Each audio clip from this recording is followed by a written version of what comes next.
Hey there. Good evening. So let's talk about the Okie Division BFL Stop 2 on the Arkansas River in Muskogee.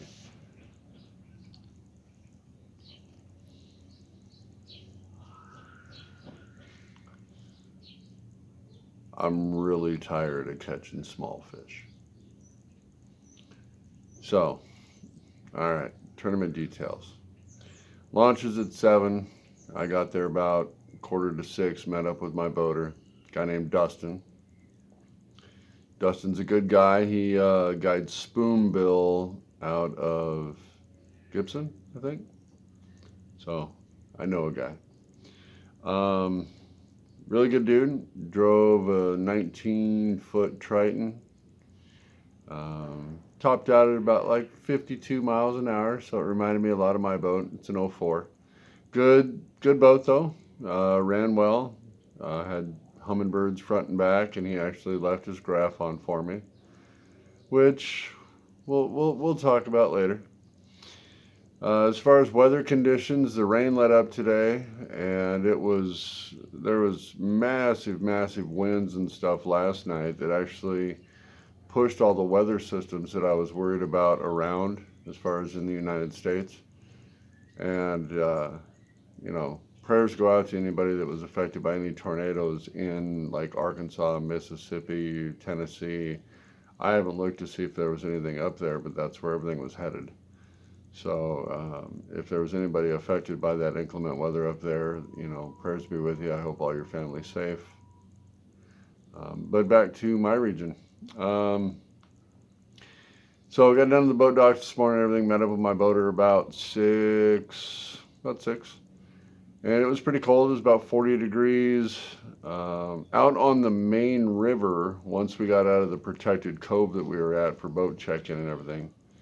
Um, there was a pretty good wind blowing. It was like 15, 20 miles an hour. But with the bends in the river and everything, it really didn't play too hard. We ran all the way down this morning, so about 40 degrees, good wind, like 15, 20 miles an hour. We took off. We finally got out of launch about 7:15. I was boat number 43. And we came out of the launch and went left and headed left. Anyway, we ended up down towards what they refer to as Little Green Leaf.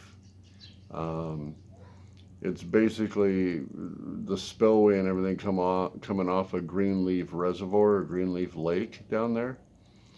And man, I tell you, I'm all in all, I'm really disappointed with this tournament. So to cut to the chase, I caught 3 fish. None of those fish were keepers. My boater caught 4 fish, 2 of which were keepers. He weighed like 5 pounds and some change. But what ended up happening is like my boater and I don't know 30 other boaters decided that they're all going to go to the same area, which is only about water-wise speaking, probably like 2 square miles of water on a river, right? So it's not a whole lot of water, and we basically just played merry-go-round all day. We jumped in line. So not only was I fishing behind my own boater, but I was also fishing behind, 10 or 12 or 15 or I counted 28 boats at one point in time that were all within eyesight of the cove we were in. They were all fishing the same water. Everybody throwing up shallow. The water in that area, on the main river, it was dirty. You had like 6 inches of visibility. But out in this little cove we were at, you had 18 inches, 12 inches. So it went from like shoreline, out a foot from shore, it was a foot deep. Out 4 foot from shore, it was 5 feet deep. Out 10 feet from shore, it was 15 feet deep. So it was pretty quick. My boater decided that he was going to run crankbaits all day, and he basically kept the boat over 5 to 8 feet of water, and he threw directly in front of the boat, and he brought the crankbait straight back to his boat. So that left me water between the shore which I made a joke. I put a cast in a tree, and I told my boater, I said, I think they're moving up on wood, but I don't think they'll be up that high. But anyway, so from the shore, and I had about 10 feet of water between my boat and the shoreline to fish. And then, of course, deep water on my left most of the day and behind me. And really what we did is there was like 3 spots besides so there were 4 spots total, and that would include the merry-go-round spot that I spoke about. And they were all on like channel swing banks. So we would go up to one of these spots, and we would go one way, and then we'd turn around, we'd go back, and then we'd turn around, we'd go back, and we'd turn around, we'd go back, and we'd turn around, we'd go back, and we'd do that for like an hour and a half or 2 hours. And then we'd leave and we'd go to the other spot. So it was like an hour. We'd do that like an hour. And then we would do that at the other spot, and then we'd do that at the third spot, and then we'd go up and jump in the merry-go-round, right? So overall, in an 8-hour day, it was a 35-minute run down there, 35-minute run back. We got back 10 minutes early. So do the math. I mean, I think we made like 2 passes, maybe 3 passes through our 4 spots. So like 12 passes, like 12 fishings, if you could say that. I learned a lot today. I need to quit fishing like a boater from the back of the boat. It's costing me fish. It's costing me bites. Reaction bite's great. They were on crankbaits today, but it had to be fished at a very specific depth, at a very specific place, very specific rhythm. And with the way my boater was running today, there was no way to do that. The crankbait that I actually ended up catching fish on today is this little fella. I believe this is a cotton cordell. I bought it in a 3-pack. I think I got 3 crankbaits for like $5 at Walmart. They're on clearance, so I bought 3 packs. So there's 3 of these, and I got 3. No, there's 4 colors per pack. So there's like this one, kind of a ghost bluegill color, a kind of a clown, kind of like a blueback chartreuse color, and then another one that's kind of like a baby bass color. But anyway, this color is what I got it on today. I tried some other red crankbaits and stuff, but it didn't work out. So I'm throwing this on my carbon light, and this has 12-pound fluoro on it. I don't know if you can see that, but that says 12 SG-FLO, which stands for 12-pound Seagar fluoro. So, and this rod here is an old tournament special IM7 graphite rod from Bass Pro Shop. It's a 7-foot medium action. This rod's probably 20 years old, and I love throwing crankbaits on this rod. It's got the right backbone, but with the right give. It's probably 60-40 as far as like give versus backbone. So you can like actually put it on the fish without having to worry about pulling those tiny treble hooks. So a nice little crankbait rod. I try to run the majority of my crankbaits on that rod.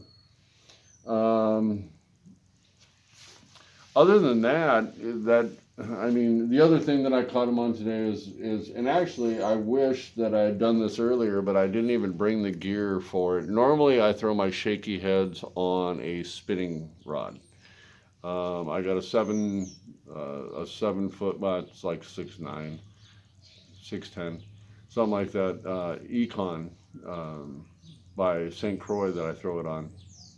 And I didn't even take a spinning rod setup with me this time. I took 5 rods, and all of them were bait casters. From 12-pound fluoro was my smallest rod, and then my jig rod I had 20-pound fluoro on. So, but the only other thing that I caught fish on today was a Zoom trick worm. And this is just green pumpkin, and I'm fishing that on a Big Bites 1/8 ounce shaky head. And this is 12-pound fluoro as well. I love these little dials on the carbon lights. You see that? So nice. Otherwise, you got to get yourself a little label maker, and you got to mark your reels, because I swap reels out with rods based on line, gear ratio, all kinds of stuff. So, But yeah, dragging this behind the boat and just kind of shaking it. I ended up getting 4 bites in an hour. I caught one on it, and then missed them. So they were short striking it, so I could have dialed it in a little bit better. And that's something that I want to talk about in depth a little bit. And I mentioned it at the beginning of the video, is that I personally, I'm a bank beater. Like I always joke about, whether it's banker to boat or co to pro or whatever the journey is, let's take it together, let's just go fishing, right? But I grew up beating the bank, mostly farm ponds, riding my bike down there with my cousin Gary, or, my buddy Fred, or some of those guys. And we would just go fishing because that was like my safe place. That's a place where I could just hang out and do my thing. And like if I told my family, hey, I'm going to the pond, I'm going fishing, they didn't even come look for me because they knew that's where I was going to be. So I've always kind of just taken that approach. And then, once I got old Blue back here and the electronics that I have, I mean, I don't go out to the lake and fish from the back of my boat. However, that does not mean that I can't go out and fish from the front of my boat with back of the boat tactics or back of the boat baits. And that's what I want to talk about.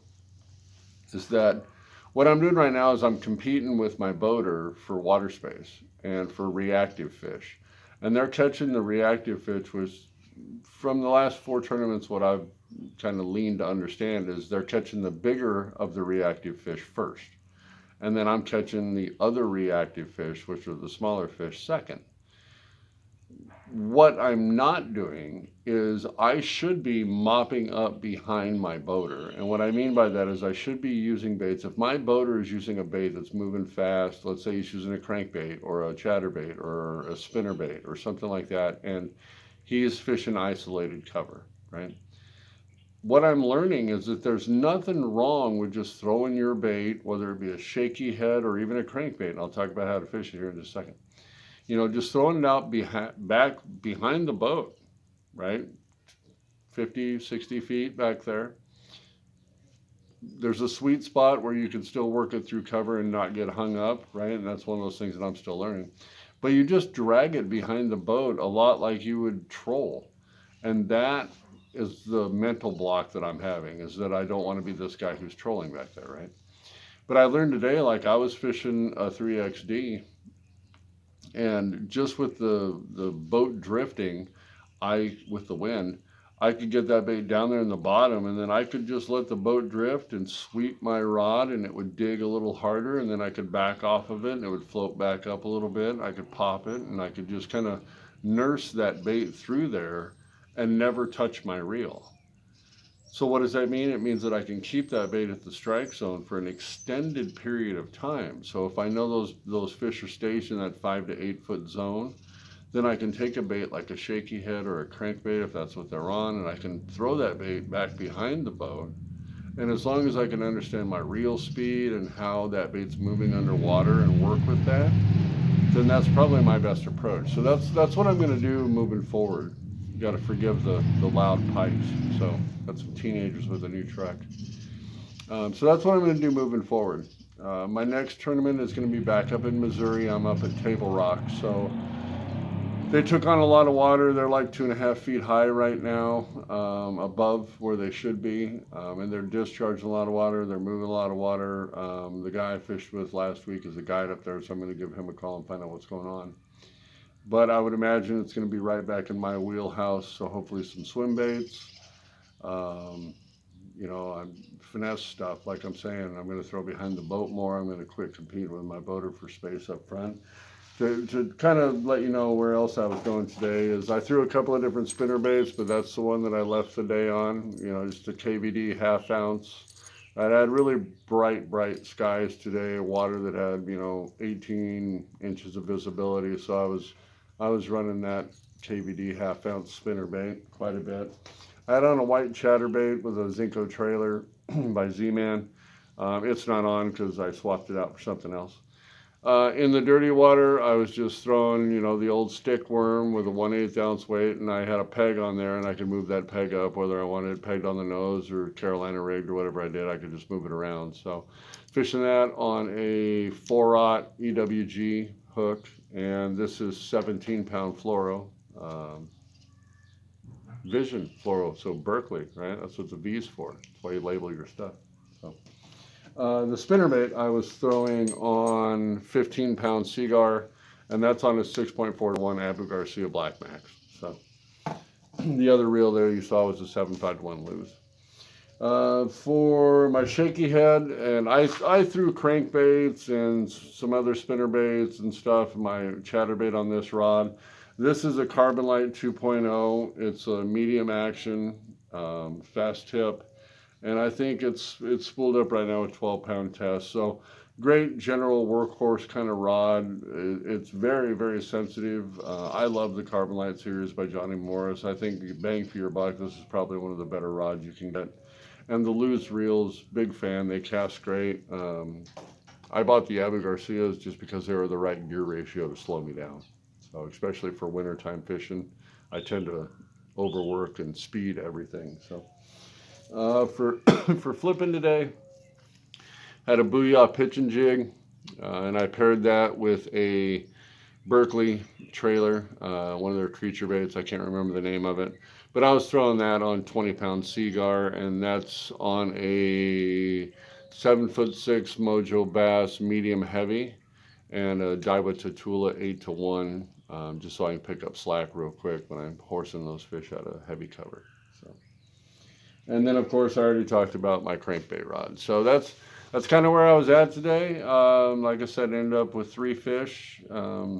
None of them big enough to put in a bag and go up there and wave at the crowd and everything. But good day. I would say overall, though, with all the water I have around me, if given the choice, would I go to the Arkansas River ever again to just fish on my own for fun? No.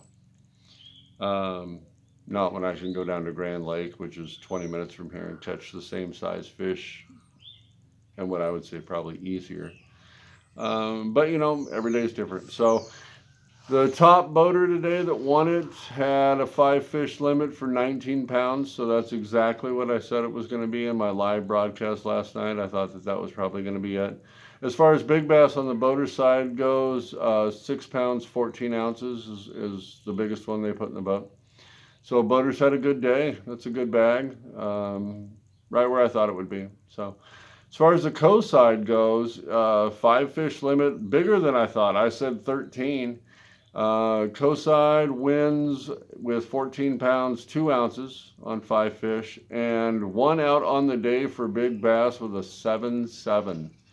So big old greenie out there somewhere swimming around. So all fish today were caught and released. Get out there and fish, folks. You know, like I said, you don't have to go through all these like special rods and special lures or whatever. If you don't know what you're doing, find somebody who does. Send me a text. Find me on Instagram. Find me on YouTube, Facebook, JLB_Bassin or Jason Lee Brown. That's me. And I will more than happily answer your questions, and we'll learn together. If I don't know, I'll find out, and heck, maybe we'll end up catching some fish. So have a great night. I'm going to turn to my other duties. I got rods to re-rig and research to do on table rocks. So we will be in touch, and I really appreciate you taking time out of your evening to watch this video. Thank you.